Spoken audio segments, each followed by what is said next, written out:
Okay,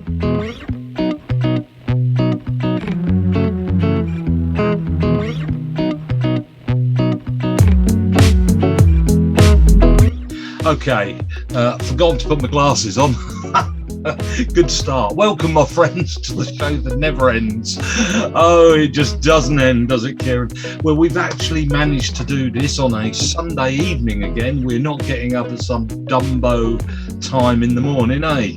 Like oh, thank goodness. Which I'm saying that because today, guess what's in there, mate? Guess what's in there? Is that the apple juice? No, it's not the apple juice. We've just taken 7 crates worth of our apples off to get crushed and turned into apple juice. No, this is Linda's Farm Mead. It's sort of like a 14.5% beer. See, which is unfortunately, because I've drunk all the rest. What? Unfortunately, the second thing that came into my head was not any type of alcohol or anything like that. No. I just no. I won't say what I thought it was. Okay. It's the colour, is it? Yeah. Okay. Well, obviously we've got to start with Kieran's big quiz time. Ben refused to join us because he's scared of being thrashed by Kieran. Something like that. Yeah, he's got get the confidence, and he may turn up next week. He may turn up. We want you. We want you here, Ben, because we'll do a super special for you. We'll put in a few more difficult questions that we know Kieran can't get, and I'll plug you before. He would. Yeah. Well, I'll give him the answers. I won't tell you. I'll just text him the answers or something. Okay. Here we go then. The 5 questions. 1, 2, 3, 4, 5. Yep. Right. Who are the? Do you know what? All these questions always sound the same, but they're going to because they're all about football. Yeah. Who are the only 2 players to have scored over 100 Premier League goals without any of the goals being scored from the penalty spot? To be fair, I think their grabber was right to begin with, but any 2. Yeah. That is not an easy one, is it? It's not an easy one to start with. At the moment, I've only got one name in my head. Go on, then. Ryan Giggs? No.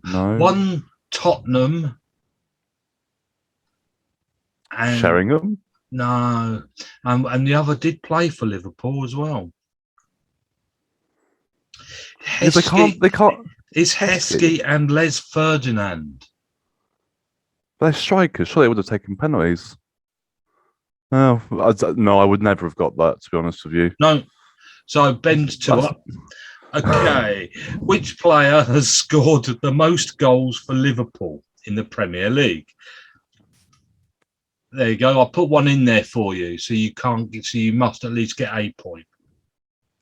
Has to be Gerrard, doesn't it? You still haven't got a point. It's not. I'm like, oh. It's Fowler. Yeah, of course it's Fowler. Why if I said Gerrard?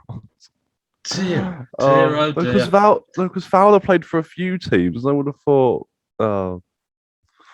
oops. I was going to make some joke about or comment about maybe we'd be better off with questions about ballet, but decided against it.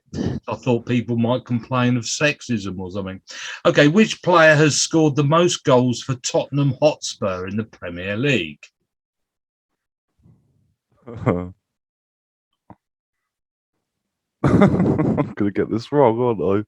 Who's been drinking this, me or you? So, who could there possibly be? There's obviously Les Ferdinand. There's Kane, Sheringham. He wasn't there long enough. Robbie Keane. No, we'll go Robbie Keane. Wrong. It's Harry Kane. Oh, we can have managed to get none out of 5 here. I've never got none before. That would be fun. Well, I think you might get none this time. We've had the easy questions. So, who is Everton's record by? How recent is this quiz? Is it Keen?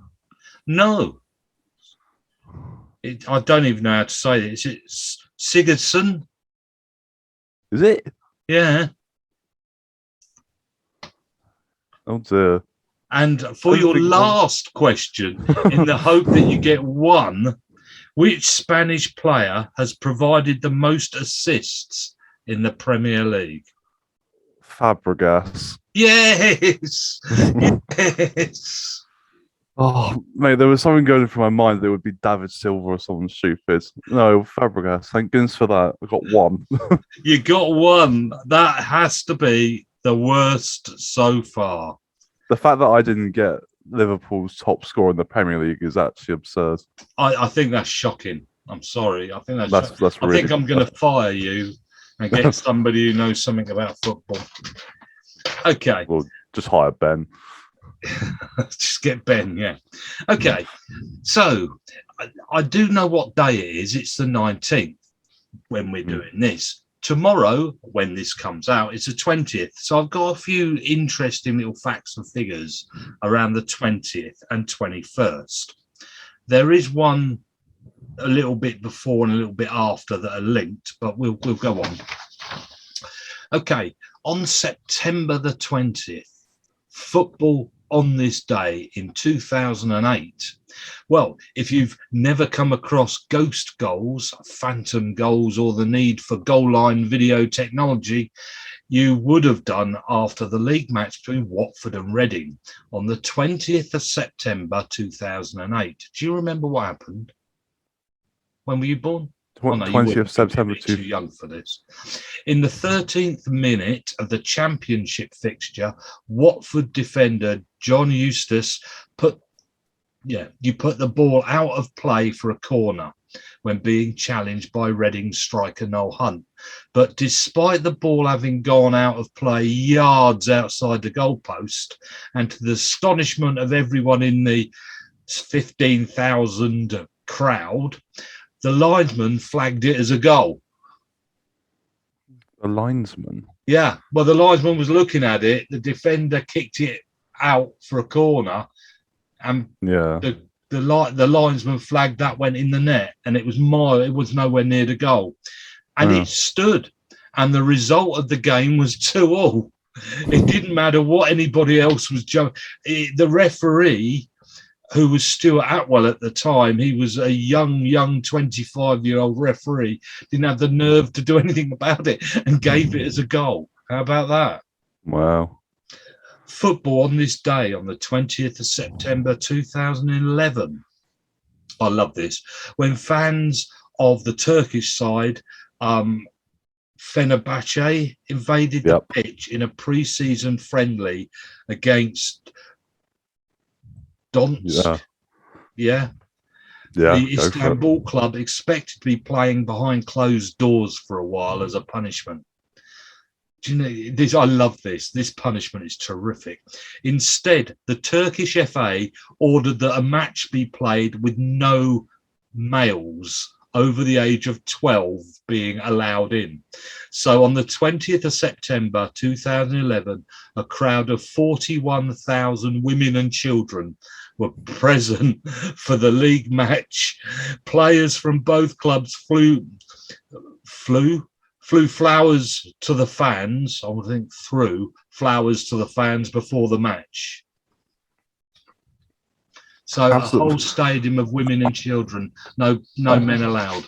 I suppose that gets rid of all the ferociousness and viciousness that they were probably trying to avoid. What a strange idea! Where did they come up with that idea?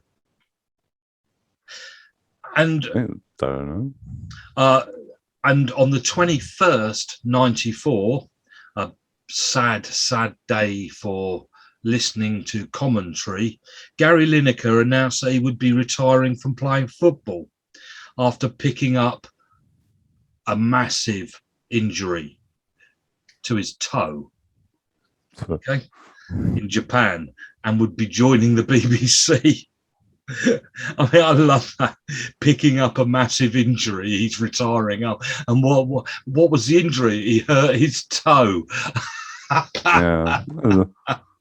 It's probably the person at the BBC offering him all the money. He was just like, oh, let me just stand your toe a second. Well, I love the comment that somebody had to say on a BBC report was he must devote less of his time to sport if he wants to be a success. And I thought that was a bit cruel. Football on this day, on the 21st of September, and this is relevant, in 85, Charlton Athletic, who Wycombe beat 2-1 with a brilliant game on Saturday, beat Stoke 2-0 in front of an 8,800 crowd who witnessed the club's last match before a period of exile from their home ground.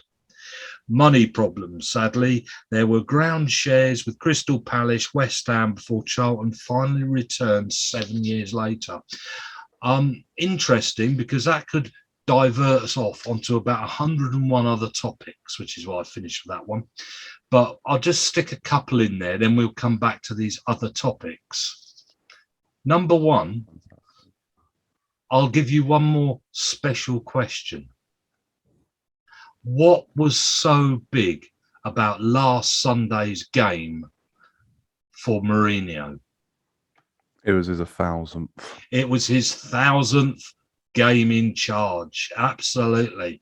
There's not been many. Was it Ferguson, Wenger, any others? There must be one or two others. Well, there'll be others, just like ones that we just don't have a clue who they are. Robinson.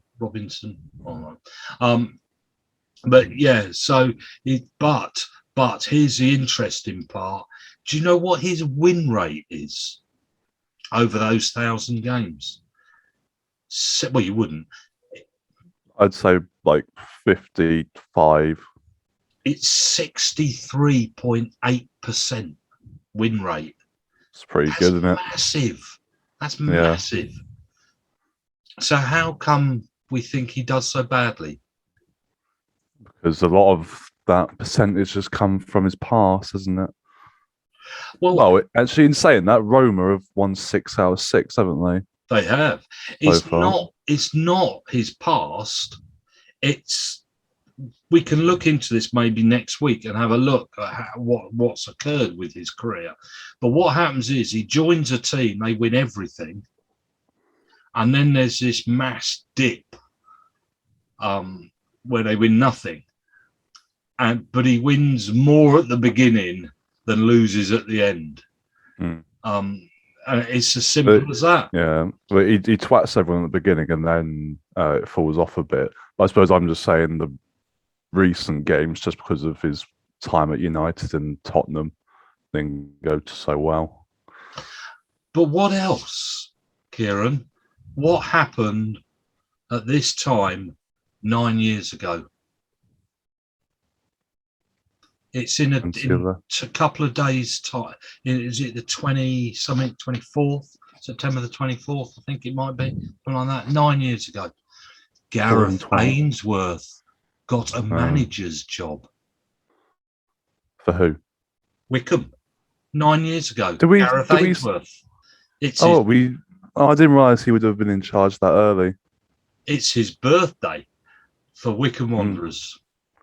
No, I would have thought it'd be later on in the season. Yeah, fair enough. Happy birthday, Gareth. It's not his birthday. Happy anniversary. Yeah. And what about his win rate? Compared with Mourinho's 63.8. It's probably about 12, isn't it? No, it'd probably be about 40. That's good. 40 is dead right. 40. Yeah. That is exactly what it is. 40% win rate. For a little team like Wycombe, considering we lost almost every game in the Championship and it's still 40, I would say that was pretty good going. So there we go on this day, including Gareth Ainsworth. Happy anniversary, Gareth. I should be able to remember now when it's my wedding anniversary, because if I remember when Gareth's anniversary is with Wycombe, I'll think, now there's something else happened that. Oh, yeah, my wedding anniversary. Which one's more important in your life? That's the question. Is that a question? You don't have to answer it, and there's not Okay. technically a right answer either. Okay. Wycombe. Let's talk about Wycombe. Charlton not having a ground. Wycombe. Well, did you see the highlights on your little Sky? I did. Yeah. And What? how many chances did you see Charlton have? Well, based on the fact that I can't remember the highlights, but you told me this morning, and they had one. They had one. Yes, and that was in the 90 minute. What? Second, yeah. Wycombe. It was all Wycombe. There was nothing that wasn't Wycombe. Charlton looked shocking. And I have to say, I've seen the interview with Ainsworth about the game, and he is doing the Charlton a real credit, and I think he's trying to keep their manager a job in saying what a great team, and he'll get them up and he'll keep them. I think he might be buddies with the manager, and he's trying to keep him his job. I thought Charlton was shocking. They had no clue what to do other than foul. They didn't know how to. Did we have a shot to save? Don't think so.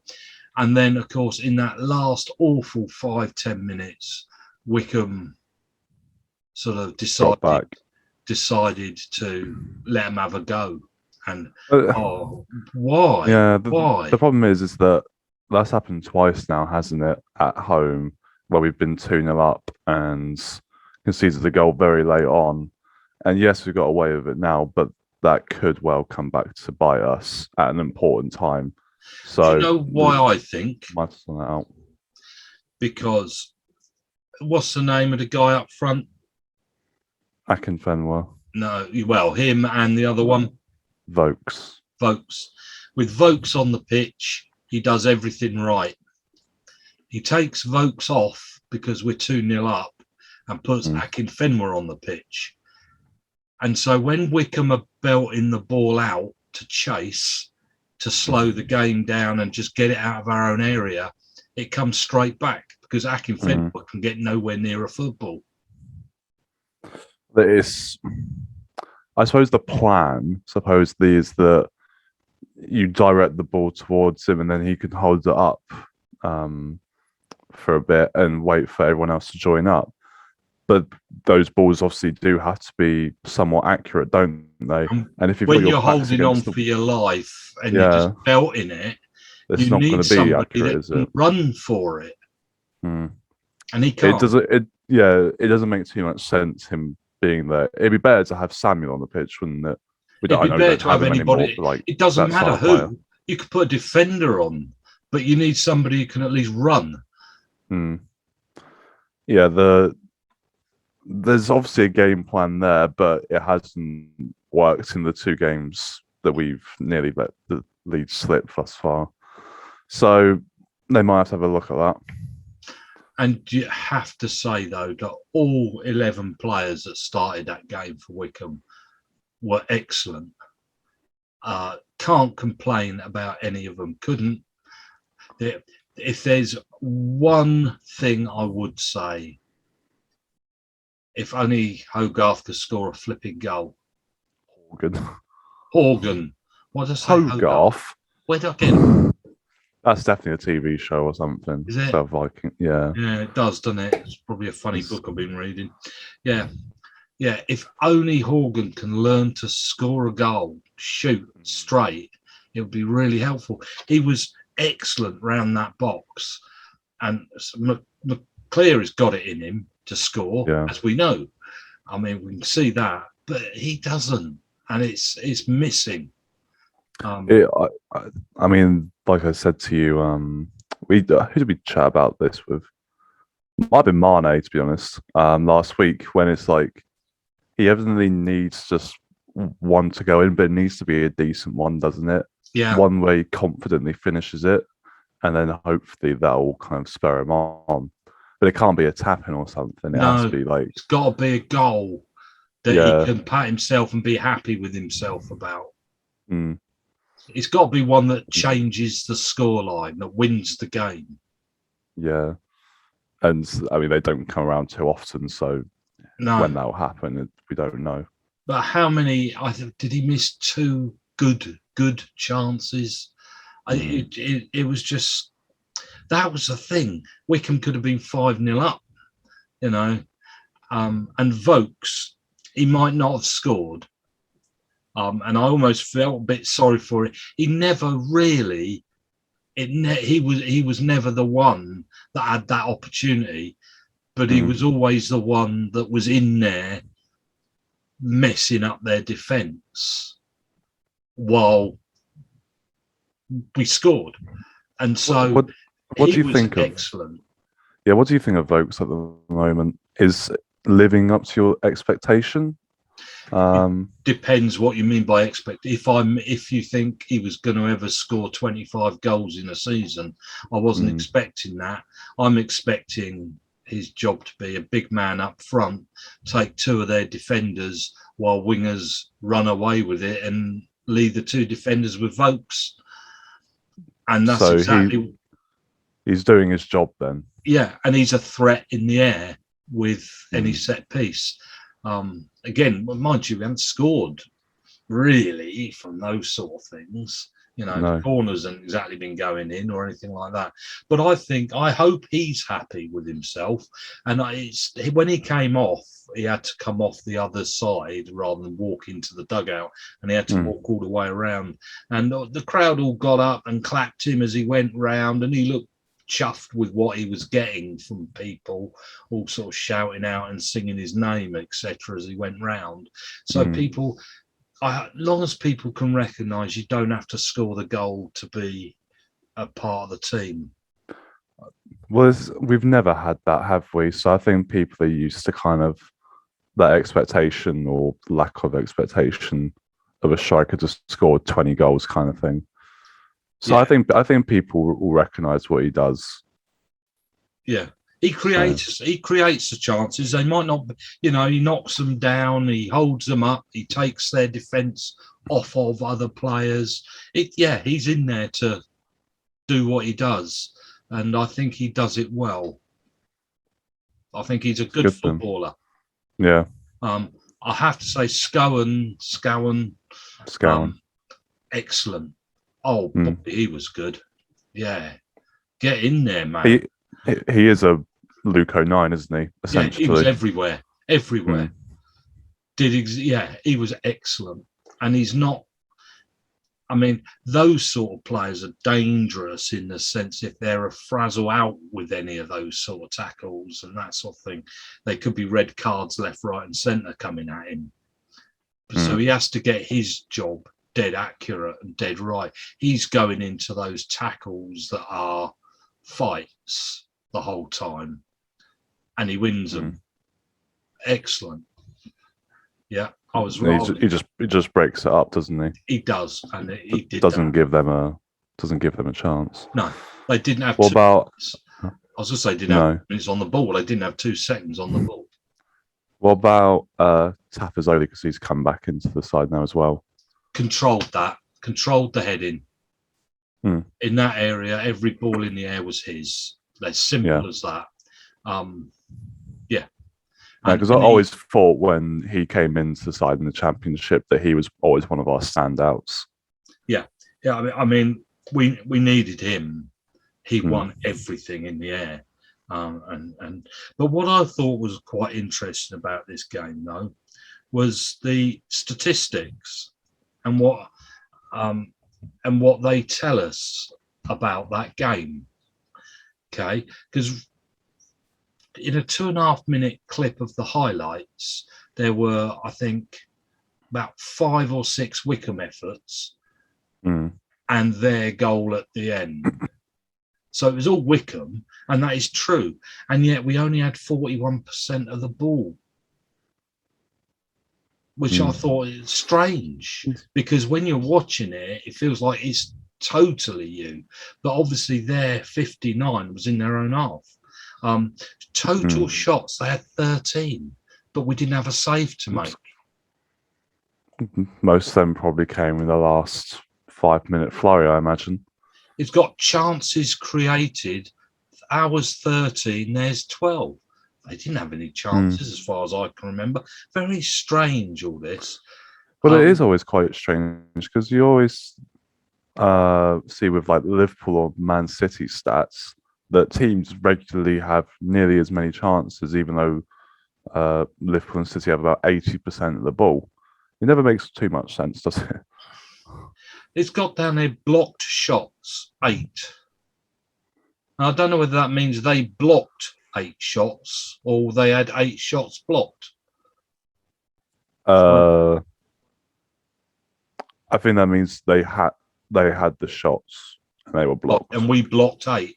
Well, it must have been in just one little flurry then, because again, there was no time in the 90 minutes did I ever feel under threat that they were going to score.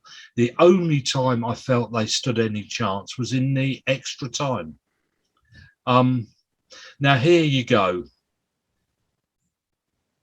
They had 134 accurate passes in their own half. We had 30. 30 in a whole game. And yet we had nothing. Many accurate passes in their half as they did in ours. But all ours were round the box, you see. They were all attacking move passes. Theirs were always sort of around trying to see if there was a hole anywhere. There was no question on who won that game. They had 5 yellow cards as well. Quite a lot. Yeah, they weren't a clean team, or at least they were slow. Maybe, I don't know.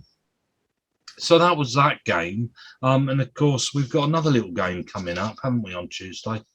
Just a little one, which will probably take more fans to the game, I imagine. Well, they will. The interest, right? Let's start with. There's 2 pieces. Let's start with. That's lovely, that. Let's start with when Wycombe have played Manchester City before. Of course, we've played them twice in a League Cup, but then we met them many, many moons ago, didn't we? We met them in the league. And it was way back in the 1998-99 season. We actually met them down in Division 2. They'd come that way down. And there was Liam and Noel, of course. And Wycombe had a desperate start to the beginning of that season. They'd got their manager, who'd been the manager of the football team, or the kiddies team, who they promoted to be manager of Wycombe Wanderers. And it started the season and we'd lost, I think, something like 12 of the first 17 games. We weren't at the bottom, we were 1 off the bottom. Manchester City, of course, were doing terrific in this league. They'd come down, but they were too big for that league. And this was a Tuesday night game, can you believe? And it completely blocked up the whole of Wycombe because Adams Park had never been anything like full before. It was used to about 2,000 people. Now it was going to have 8.5, they reckon, but they think there's possibly more than that in it. So the whole of Wycombe was blocked up, and all the cars trying to get up to Adams Park was just no way. But of course, Noel and Liam managed to get there, probably came in by helicopter or something, Yeah. And was it the crowd was singing "Stand Up If You Hate Liam"? Oasis. That's right. It was "Stand Up If You Hate Liam," and Noel stood up, which I thought was really funny at the time. But anyway, we played them, and obviously it was the bog standard. They came at us. We sat back, made a sprint for it on about the 35th minute, got a foul in the box and got a penalty, scored the penalty. They then spent the rest of the game coming at us, whereas we had a terrific goalkeeper called Martin Taylor, who saved everything coming at him, and they went home with their heads held down. And that was the first game playing Manchester City in the league. In fact, the only, played them once more, of course. Now, I'm going to read you out the people in that team, because some people might be interested to recognise some of these people. Taylor, Lawrence, Vinicum, Cousins, McCarthy, Mohan, Simpson, Brown, even Dave Carroll came on as a substitute. Bud McSporran came on as a substitute. He was brilliant. I love McSporran. That's the only name I recognise. Keith Scott. You must recognise Keith Scott. Oh, yeah. Yeah. And Emblin. I don't remember him, you see. Anyway, so that was that. And then off we go up there later on in the season. And by then, Laurie Sanchez had been given the job and old Smiley had been sacked, and off comes Laurie Sanchez. And of course, we go up there and there's 1,000 Wycombe fans went up to the Manchester City ground. We were missing key players like Carroll and Cousins through injury, etc., etc. And up we went to Main Road. There were 28,000 home fans. I don't know whether Guardiola would be happy with that. I don't know. I don't think he would, no. You don't think he would? And anyway, went up there and guess what? 2-1. We beat them 2-1. Divine scored the second goal, if anybody remembers him. And I think basically at half time, I believe a lot of their fans left because we were too up at half time. And those 2-1 at half time. And I think a lot of their fans had already left. They weren't at me. Why leave at half time for 2-1? You could still win like 5-2 or something. I know it didn't, but you could. And that season, Wycombe were the only team to do the double over City. How about that? So is this all suggesting that we're going to beat them on Tuesday then? I see no reason why not. Do you reckon we will? I mean, if they can't beat Southampton... Well, exactly. Why can't we just get a 0-0? That was with a full stadium, Kieran. Yeah. They had a full stadium. No, it wasn't full, mate. There's still a few seats. Don't worry. Because I don't see why we can't just get a 0-0 and win on penalties again. And then actually get a Premier League team at home so we can go to it. Why? I mean, it's got a nickname now, of course, being called the Empty Had, hasn't it? Yeah, it's good. It's good that. Yeah. What was he having a go at? Can I ask? There's a lot of them stories to managers now. Yeah, there's a lot of empty seats at their Champions League game. And he said that the players would be very tired and that they need the fans' energy for the Southampton game, in which evidently they didn't provide enough energy because they didn't win. So what was he blaming the fans for City not? He wasn't blaming the fans. He was just saying like he didn't understand why there weren't more. Essentially, and realistically, we're still coming out of a pandemic, fella. So that's probably a good reason. And ticket prices are extortionate. It's got seating for a capacity of 55,000. And their lowest average attendance over the past 5 seasons, that's with fans in the stadium, I might add, is 97.7%. Seems all right, doesn't it? What's he got to complain about? You do wonder. I mean, was he trying to hide something? Was he trying to have a go at somebody? Because I know there's been a few issues going on at City regarding their ticket prices, etc. Because they changed over to, instead of having a ticket in your hand, it was all now digital. Yeah. And they did it this season. bit like Wycombe have as well, really. Mm. I've still got my card. I had to pay extra for that. But people were a bit upset about that, and they were upset that you couldn't. There was something about European games you had to get as extras, and there were a load of little, not fiddles, but things where the fans thought they'd bought something to a certain amount of games and they'd then have to pay extra, and all that was actually taken back in the end because there were so many people jumping up and down about how much they'd paid. And I wonder whether this was a sort of a jab at those City fans who weren't happy. It might have been people who paid full price, and then I think they didn't offer Man City to try and get more people to go, so they lowered the prices of the tickets. And maybe people are miffed about that they paid full price when they shouldn't have done. Oh, right. Imagine lowering your price. Well, okay, the prices should be low regardless, but imagine having to lower your prices to get people to go to a Champions League game. That's pretty mad. They don't have enough fans to go to a Champions League game. But if you keep making the stadium big, I mean, they stuck an extra 5,000 seats in there over this past year by up in the stand. So it's their own fault. I mean, if they can't, I mean, surely they know how many people want to go to things. And it's like you say, I was going to look up to see the cost of a ticket, but I didn't. But still, that's up to him, isn't it? He's a funny bloke.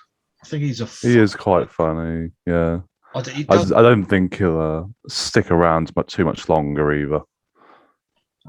He'll have a season or two, won't he? I'm not sure. Don't think I'd want him as a manager. I like ones that actually sort of have a bit of a personality. I think he's a nasty case. No, he definitely has personality. But it's like he does just come out with really weird statements sometimes that kind of they almost make you question yourself and what you've done. You're like, well, what am I supposed to be done about it, Pep? It's your fault. You put the team out. Yeah, and it's like he sort of turns the tables. He knows what's in his head, what he wants to say. They'll ask him a question about something entirely different, and he'd make a statement, and you think, what's that got to do with the question? And then you suddenly realise he's just made a comment about something. And that's what he did here. They weren't asking him about anything to do with this, and he just sort of sticks in a dig with a sentence and then denies it afterwards. I think it was, that's what got me. He then denied saying that he was having a go for the fans not turning up, when clearly he had. I just think he's I don't like him. Don't like him. So, managers, before we go on to the Southampton game, because that's a fascinating game. Managers, we've lost the first one of the season. Do you know who that is? Oh, I knew this was going to come up. Yeah, because you mentioned it last week. It was the Nottingham Forest bloke. Yeah, Christian. He's gone. He's gone. Now, what I want to ask, how do we know, right, so we can get the next one right, me and you, because I want you as well to have a go at this. How do we know that the manager is off by what they say or they do? You've just suggested that Guardiola might be, I mean, he's already said he's leaving at the end of the season. Yeah. So, how do you know? What signs do you see in a manager when they know it's up? Can you think of any? Oh, you're asking me, are you? I've got a few written down of what I thought when you see the manager is on the end of his, Was it something like body language during an interview kind of thing? Yeah. Is that what you're after? Yeah, and that sort of thing it's like when they stand still when their team are losing 5-0. Yeah, they don't say anything. Yeah, they got no expression on their face. They know it's up. They don't need to get excited and jump up and down and try and change anything because they know their job is up. And you could see that with Chris Hughton when Nottingham Forest were losing. Well, because you obviously never hear it, but you'd imagine that the people upstairs tell the manager, all right, this is your last game. If you lose it, you're out. And so by the end, they're just standing there just like, well, that's it, isn't it? They probably do know. I think listening to Steve Bruce again after this Newcastle one, where he's actually, we were really good. I was really happy. I would think that one really bugs the fans. I said about it last week that he gets on your nerves because when he loses, he's really happy. Well, he's supposed to be really annoyed and upset when he loses, not happy. It's almost like he don't give a damn about the points, whereas everybody else does. Too optimistic. Yeah, he's too happy. Isn't he? Yeah, he shouldn't be happy. But comments like, "It's not my decision." That's one you'll always hear in a statement when they're talking after the game and he's getting in, and it's sort of, so you brought on so and so. Didn't you think about buying a new forward? Not my decision. It's not my decision. It's not my decision. It's got nothing to do with me anymore. It's nothing to do. I can't care less. It's not. They're carrying the blame onto the owners, aren't they? Yeah. They're removing the club off of their shoulders. What about, I've never walked away from anything in my life and I'm not now? Yeah, they say that a lot, don't they? I think Bruce has said that recently, hasn't he? In other words, we'll get sacked and get the money. Yeah. Basically, in other words, I'm not walking away. I'm not going to hand in my notice. You're going to have to sack me. I'm not walking away from anything, and I'm not going to start now. I want the money in my bank account, and then I'll go. Yeah. I'm the manager of this football club until I'm told otherwise. I love that one. Oh, that's a classic. Yeah. And until they're told otherwise, 5 minutes later, I've been told I'm off. Goodbye. Yeah. Where's the BBC commentator? Well, we've been told, haven't you heard? Speaking of having you been told, I've been in football long enough to know is another one. Yeah. Speaking of having not been told, wasn't it Rooney who said that he found out about Derby's administration on Sky Sports? As most people do nowadays, to be honest, they find out their information from there. Yeah. So that's what, 12 points plus the points that they're already deciding on what to lose as well. So it could be over 20 points they lose. How have they gone that downhill so quickly? They nearly got into the Premier League a season or two ago. Yeah. Yeah, with Frank. Yeah. And now they've just completely capitulated. I don't know what they've done. Well, I mean, you've obviously discussed it before, but how the club can allow themselves to get into that position is absurd. I mean, realistically, we should still be in the Championship for it. Bit of a shame, really. I know, it is, isn't it? It is. That's the more important thing. What about when they say, I'll take responsibility, but... Yeah. You hear that, don't you? It's the but at the end. I'll take responsibility, but... Yeah. I didn't get those centre-backs I asked for in January. That's right. Yeah, but it's not all my fault. I'll take responsibility, but it isn't my fault. And then, of course, at the end, in the statement that comes out after they've got the kick, it will have in that written statement things like, we would like to thank them for their efforts. When they've been shocking and they sack them and they would like to thank them for their efforts. I think that's good. We wish them well for the future. I love it. I love it. How can you sack somebody and say things? Do you reckon there's like a? Do you reckon the FA like provide a template that all the clubs just use, just fill in the gaps of their first name and all that sort of thing? Because it literally is exactly the same, isn't it? Yeah, yeah. Well, maybe when the manager moves from club to club, they just take the last one, hand it in, so they can be given that one back when they leave. Then they don't have to change the name even. The FA probably have a list as well of all the managers that are available. It's just like, oh, I'll pick him, slot him into the manager's role. That'll do. Well, here you go. Chris Hughton. He won 14, drew 17, and lost 22. That was a win rate of 26%.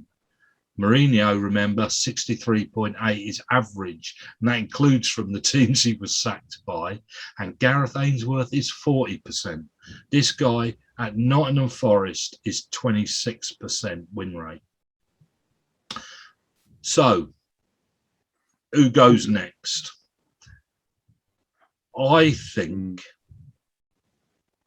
if we have to pick out of the Football League, we'll do the Premier League as something separate. I'll say out the Football League, and then we discuss which manager we think from the Premier League. I would go for Nigel Adkins, the one that Gareth was trying to defend on his post-match interview. Charlton's manager. His win rate is 33%. 1 in 3. It's not horrendous. Out of 57 games. Trouble is, he's only been there since March, you see. So he's had given the job to cope with and to get him out of this league. Given the money to create his own team over the summer, and now they're sitting one from bottom. Yeah, I don't think Charlton are a club to mess about either, because they can't afford to go to League Two, can they? No. And I think he's got till Christmas. And I think Nigel Adkins will be gone. There's surely going to be another sacking before Christmas, is there not? Well, I don't know, really. I don't know. Not in League One. Mind you, Ipswich, of course. I mean, they won.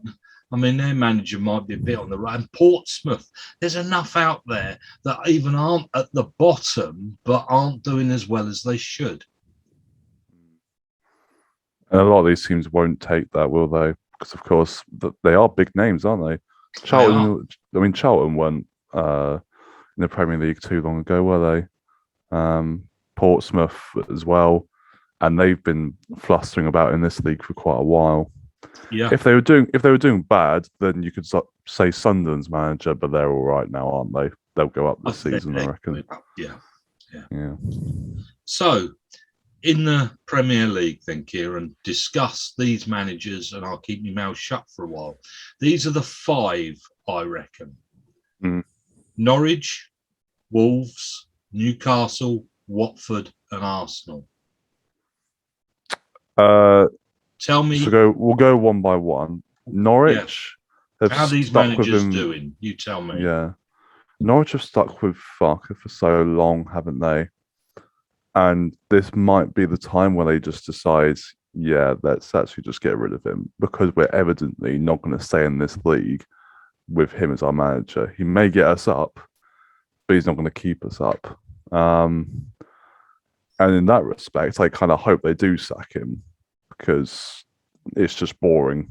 They are a boring team to play, because you know you're going to win. As much as that sounds kind of arrogant, they don't do anything in this league, at least. So he's a potential. Who else to say? Wolves. Just on your Norwich, I was going to say, you see more shots of Delia Smith than you do of Pukki during their games nowadays. Yeah, not the most interesting. Is that how you pronounce it, Pukki? I would have thought it's Pukki, but could be Pukki. I don't know. I don't know. He did score. Um, Anyway, yeah. sorry. Wolves, who I still haven't learned the manager's name of yet. Um, they haven't been doing too well, have they? I They think they'll give can't them a bit more time. score. No, that's down to Chairboys more than anything. Uh, I'd give them a little bit more time. I don't think it'll be next, but if they continue with this kind of form, then they might be. Brentford's goals weren't good either. The one I saw definitely wasn't good. Tony's. He scored a penalty. There was the other one then. The other one was just like, it was really poor. And of course, he shouldn't be giving away penalties either. So he could be in trouble. What else did you say? Arsenal. Newcastle, we've discussed him enough. But will he go? I don't think they'd sack him. I'm not sure they can be asked to sack him, quite honestly. Saint Maximan will keep him in the job. Unless he gets injured, and then they're in trouble. Yeah, they very much are in trouble. Arsenal, I think they're doing okay now. They're going nowhere, are they? They're not going anywhere. However, I think it's not very easy to judge them at the moment because their 3 opening losses, Brentford on the opening day was obviously going to be difficult. And then they've lost to the European champions and the Premier League champions. So they're easily explainable. But in saying that, their wins against Norwich and Burnley weren't exactly convincing, were they? I think they may play Spurs next week. I think so. If they beat Spurs, then I think Arteta will probably be in for the season more or less. But if they lose, then he might be gone by Christmas. You can kind of tell what direction they'll go in based off that game. The other one I put in there was Watford. But of course, the other one has to be Burnley as well. No, because they're just giving him a 5-year contract. Oh, did they? I didn't hear that. What for? Yeah. Oh, that's a bugger, isn't it? If you're a Burnley fan. Yeah, it's not going to be him. Yeah, I feel like if you're a Burnley fan, as much as you may have loyalty to him, I suppose this could work for Wycombe as well. But like, you kind of want to switch it up a bit because Burnley have played the same style of football for however many years they've been in the Premier League, and they don't go anywhere. They get a couple of decent results a season, but that's about it. But I don't know if Wycombe you're a Burnley don't, fan. do they? Wycombe have changed their football. Wycombe have changed their football, and we also get promoted and relegated, and like he's changed his style of football. He plays to what he can afford to play. Like seasons at Wycombe are exciting, whereas this probably is just coming from an outsider's point of view, but I can't imagine it is incredibly exciting to be a Burnley fan. Maybe I'm completely wrong in saying that, but you know, they don't exactly go anywhere. And then who was the last one? Watford.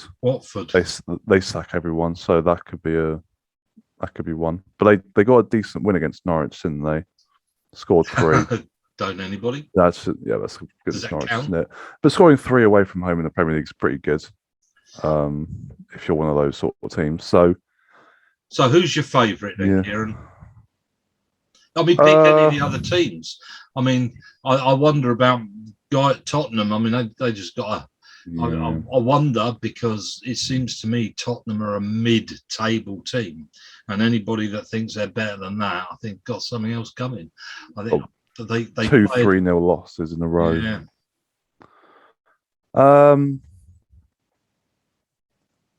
I think it'll be Norwich. Yeah. As much as they didn't sack him last time they were in the Premier League and got relegated, they don't even look like gaining a point this season. So could well be him. Okay, so you've heard it from me. Nigel Adkins to go from Division 1. And from Kieran, you've heard it. Our friend Norwich man is... Yeah, you don't know his name, do you? Daniel Farker. That's it. Well, I didn't want to get that wrong. That was the trouble. And he could slip up on his banana this season. Yeah, or he will could he? well do. Yeah, it could be his lot. We'll see. We'll see. Okay, that's anything else to do with any managers you want to say? Jose, if you're watching, well done to get into 1,000 games, mate. Yeah, that's impressive, isn't it? You It's have pretty to good. say. I'm not sure whether they won tonight. I think I can't remember. I think they were losing 3-2, if my memory serves me. Yeah, I can have a quick look. Who do they play in? One of the goals was supposed to be absolutely brilliant. Scored. I'll tell you what. Having a quick look at they were losing 3-2 at the last look, I think. Yeah, having a quick look at scores. PSG are currently drawing 0-0 with Lyon. Messi, Neymar, and Mbappe on the pitch again. They still haven't scored to them three when playing together. They're not doing very well. No, well, we can come to a bit of this in 1 second. Roma did lose 3-2. They did lose 3-2, yeah. Yeah. I did want to just bring up one thing. We were going to go through, pick out the best forward lineup of any team in the Premier League, one defensive, one midfield. But we'll just start on the goalkeeper because that'll be the easiest before discussing. The other thing I want to discuss is penalties. Because did you see the penalties that the City that were, and at United's, Ronaldo went down 3 times and was given none.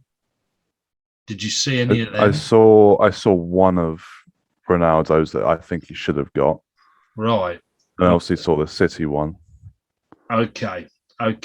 Well, we'll start with the goalkeeper first, which is because I don't really need to sort of go through the details here, but I'll give you, City's goalkeeper. These are the ones that I think probably end up in our little chit chat. Yeah. Liverpool's goalkeeper, Aston Villa's goalkeeper, Leicester's goalkeeper, and Burnley's goalkeeper. Oh, and Tottenham's goalkeeper, of course, get in there as well, can't they? So, who do you reckon is the best? If you're going to put your team together, we start with, rather than just picking the whole of the defence of the team, so we're going to start with which team's goalkeepers would you pick? Problem is, I'm going to be sounding biased, aren't I? Probably during this. Well, I don't think it's Edison from City. I think obviously he's very good with his feet, and that is his main attribute. But some of the goals that City concedes, you do get the impression like other keepers would definitely save them. So I'm not convinced about him. Lloris for Spurs, I'm not a big fan of, I'll be honest, either. He causes quite a few blunders. I think for me, it's between Martinez from Villa and Alisson. What not Pope or... Pope's all right, but do you remember when we tried playing Pope for England? He couldn't play for England, could he? Because he wasn't very good with his feet at all. That's right. And I'll probably give that. There's a shot stopper and all that sort of thing. Yeah, he's really good. Mr. Liverpool almost had a bit of a shock though in the beginning of his, didn't he? He did, yeah. He nearly cocked it up. Martinez is always very solid. You can never really fault him. But because I'm only saying Martinez because I don't want to sound biased. Remember, I'll go Martinez. Why not? Go Martinez. Okay, so we're going down. That'll be interesting then. So we go Aston Villa in goal. Shall we quickly do the defence? Out of interest, is that what you would have said? Well, I would have actually looked at Schmeichel, to be honest, and put him higher. But I actually would have gone for Liverpool's goalkeeper. So how about that? You see, I would have done. We could have your team and my team, I suppose. Yeah. Right, now defence. I'll give you a few, which are, you've got to pick. It's funny because City's defence, I don't know anything about. If you were to say, name one of City's defenders, I'd have real trouble naming them. I recognise the names when I read them. I mean, Zinchenko and all that, I recognise the names, but you'll know them all. Now, when you come to Chelsea, now I think I love Chelsea's defence, Liverpool's defence. I mean, Van Dijk is back, and that makes a big difference. And your two wing backs, but I also love in Chelsea's. I love how good Alonso is. You see, he makes a big difference to the team, not just in defence. But I would also stick Brighton's defence in there. I think they're one of the best as well. And they don't have the money to make it brilliant. It has to be well drilled as a defence. United's defence, individually, name-wise, I mean, I think Shaw is excellent, etc. But I think I'd only pick him out of United's defence. But that's up to you. So they're the ones I'm offering, but you can pick anybody else's. Start discussing, Kieran, and I'll butt in when you talk about people. And we're talking about a whole team's defence. What is good, I can't just pick individually. But you can speak about the individuals, but that's what you're going to pick, one of their defences. Yeah. What works and what doesn't. I think with United's defence, as you say, individually and on paper, they are very good. A centre-back partnership of Varane and Maguire sounds like insane. But Wan-Bissaka and Shaw don't really do it for me. More Wan-Bissaka doesn't do it for me more than Shaw doesn't. He's very good at tracking back, and the defensive side of it, that is absolutely fine. But the problem is that fullbacks don't necessarily have to do that much defending that much anymore. Like, people always talk about, that Trent isn't very good at defending or whatever. He doesn't have to do it that often. It's not like, because when teams play against United or Liverpool or City, it's very much like the better teams are in blocks of like 4 and then a 3 or then a 4, and so it's more about positioning and being aware as opposed to actual defending. And that's obviously what Wan-Bissaka is very good at, but the attacking side of it, I'm not convinced by, and that is more of his job now as a fullback. So I'm not a big fan of United's defence because we know what we think about Maguire, even though he is much better than he was. Brighton's, I do like as well, actually. They've got Burns, Duncan there. I think there's another name I should know. Duffy, I think. He's very decent. And then I'm not sure I'd go like with their defense as the best in the league. Chelsea's on paper doesn't sound fantastic, but is actually very good. They've obviously got back three of Christensen, Rudiger, and Thiago Silva. And then you got Alonso and Azpilicueta or James on the right. I'm a big fan of their defence. Again, it is between them and Liverpool's for being the best. I probably would go with Liverpool's, to be honest with you. Like, so the depth we've now got at centre back, knock on wood, as for last season. Like Van Dijk, Gomez, Matip, and Konate as centre backs, like it's just rude, honestly. And to Tsimikas replacing Robertson yesterday was really good.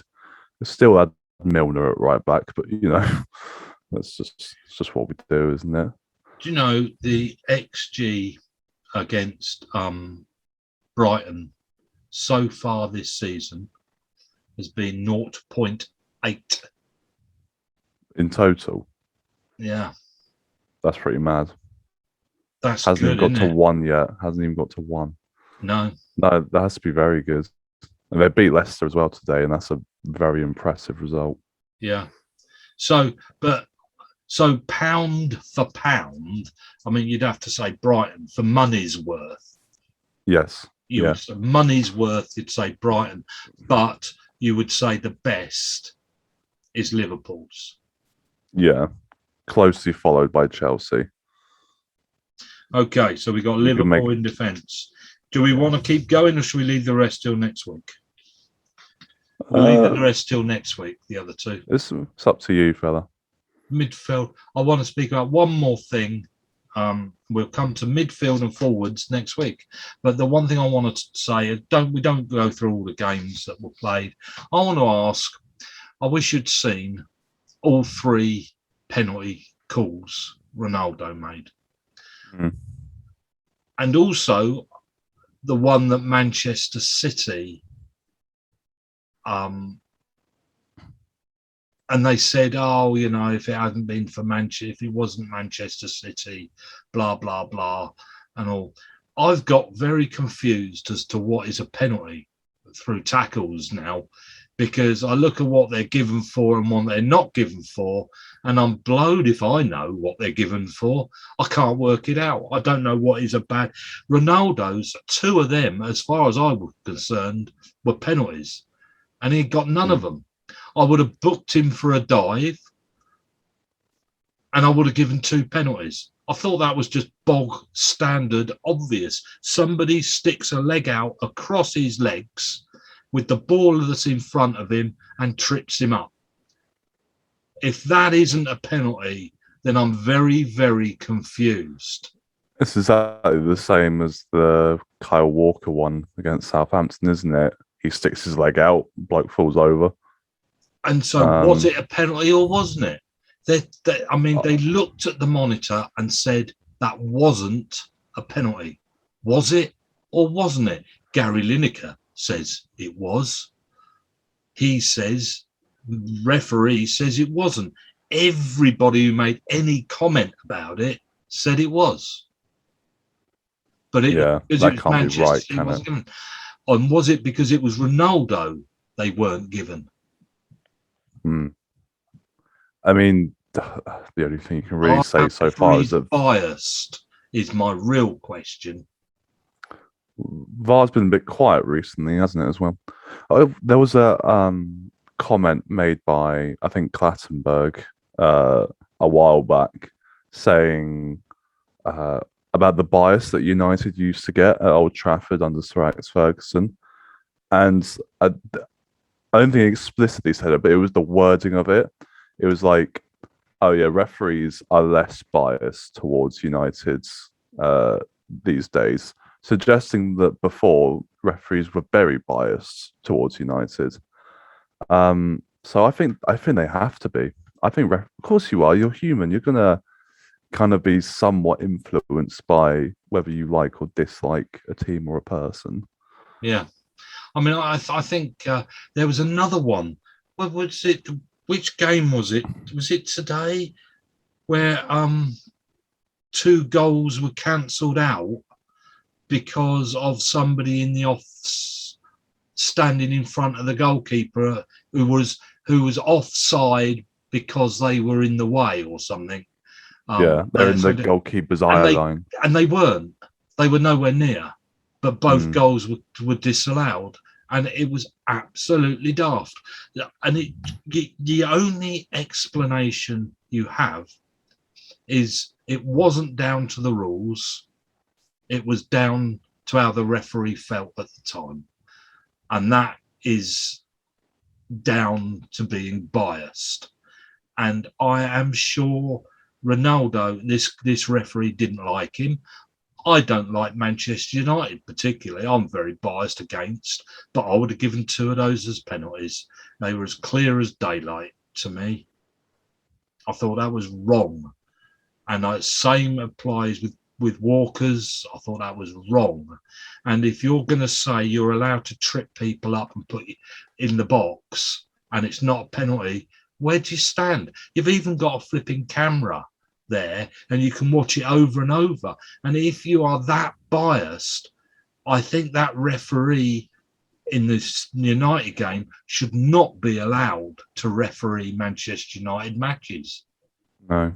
And same goes for the Manchester City one. They should, Yeah. if they make a mistake that big, even having watched it on the camera on VAR, and they still make such a stupid error, then the referee should not be allowed to referee those games.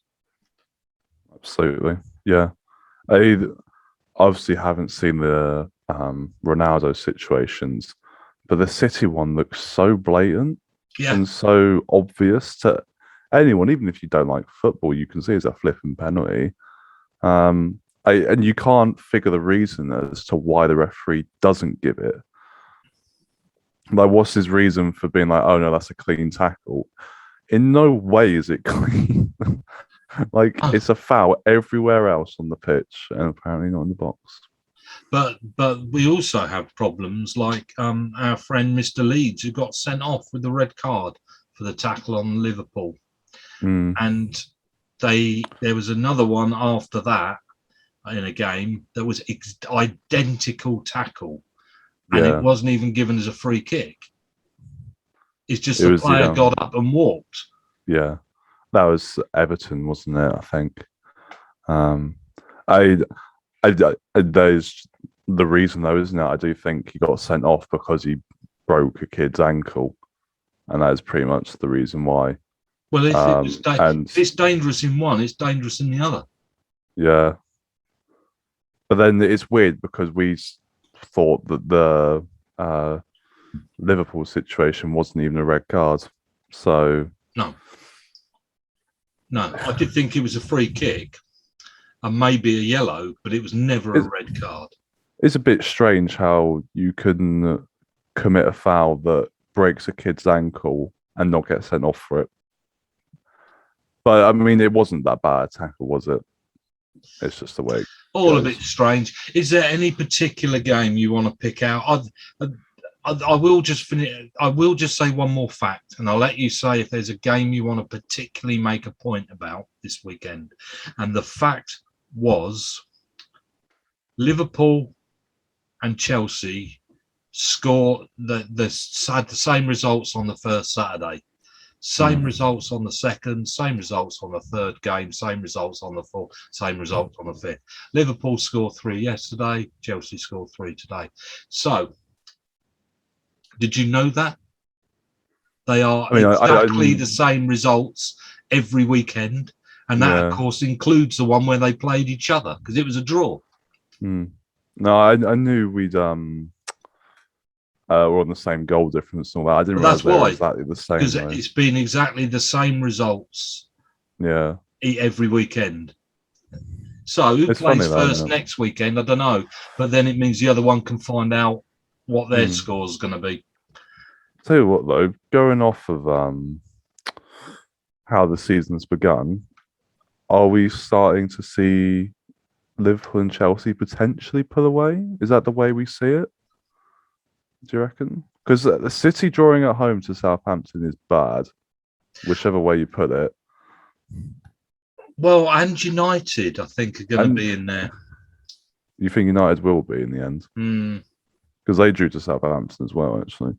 I don't think City will. I think Mr. Guardiola's stuck his knife in there by saying he's leaving.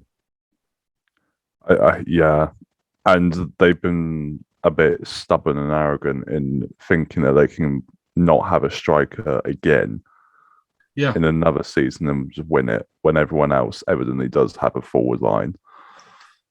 And I think it was a bad time to buy. I know, Grealish. Yeah, bad time to buy him. What? Because it'll just add to the pressure if he doesn't win the league, kind of thing. Yeah, I mean, like Paris Saint-Germain. I mean, he's just gone out, and everybody knows, and everybody thinks, and everybody. You never can stand the team that's sort of the smart arse team that's got everything, and anything it wants, it can just go and get, and they know it. are the ones you fight hardest against, as they will find out on Tuesday night. Kieran, give us a prediction. Wycombe Wanderers against Manchester City on Tuesday night. I'm quite happy with you going negative and suggesting we aren't going to win. I'm put up with that, but seriously, I said to your mother, I said when I saw that result against Southampton, I thought that was bad because it means that I reckon he'll put his first team out, or most of it, on Tuesday. He's going to want them getting their spirit level back up by thrashing somebody and feeling good about themselves. And what an opportunity on Tuesday against Wycombe. Can I have an actual prediction and a dream prediction? Okay, we're going to have two each, are we? Dream prediction is 0-0 and win on penalties. 5-4, let's say. And actual prediction is 6-0 to City. Really? 6? Why were you expecting more? No. I think 4-0 is what I'm going to say my real one is. Pretty good, that. That means we'll do better than Arsenal, wouldn't it? Yeah. And again, it'd have to be penalties, wouldn't it? On a 0-0. It'd have to be is the best you could hope for. Anyway. There is a chance you can score a fluke goal, but if we did, we'd never hang on to the lead.